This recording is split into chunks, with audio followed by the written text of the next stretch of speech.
kvôli terénu. O to zodpovednejšie sa chceli pripraviť na svojho domáceho súpera. V sobotu privítali Sobrance. Po 2 týždňoch sa predstavili popradskí futbalisti opäť na svojom štadióne, kde sa im darí zbierať body. Túto tradíciu chceli udržať aj v sobotu proti Sobranciam. Zápas Orly od začiatku uchopili za ten správny koniec a prvý gól prišiel už v 5. minúte. Ferencovi stačil krátky prízemný center, aby Radovan Rodák upratal loptu do siete.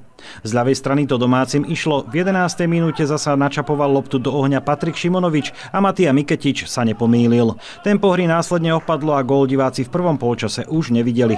Vlažný bol aj vstup do druhého polčasu, ale v 53. minúte to prišlo. Za loptou skočil Wilfried Tejkeu a Poprad vyhrával 3-0. V 66. minúte to mohlo byť už o 4. Po centri Miketiča hlavou v páde zakončoval nový muž v popradskom drese 19-ročný Nigeríčan Abdulhakim Ahmad Danaí, ale nenamiedol presne. Gólovo sa predviedol až v 84.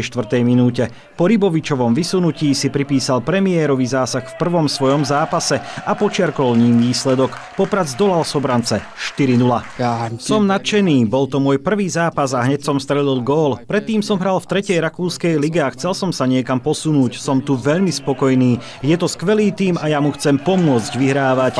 Ten náš plán do zápasu bol taký, že chceli sme to v prvom polčase rozhodnúť a aby sme potom zbytočne nemuseli sa obávať o výsledok, jak v tých predchádzajúcich zápasoch. Prakticky v 11. 12. minúte sme vyhrávali 2-0. Potom prišlo trošku také poľavenie. Hej.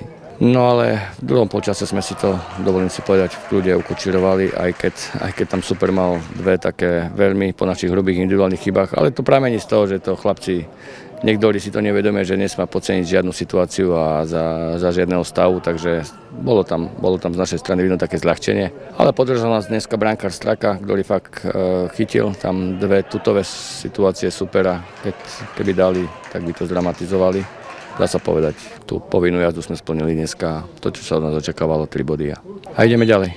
Už v stredu 25. októbra čaká Popračanov veľký zápas 4. kola Slovnaft Cupu. O 16. hodine budú hostiť druholigovú Mijavu a to bude zároveň ich posledný domáci zápas jesene.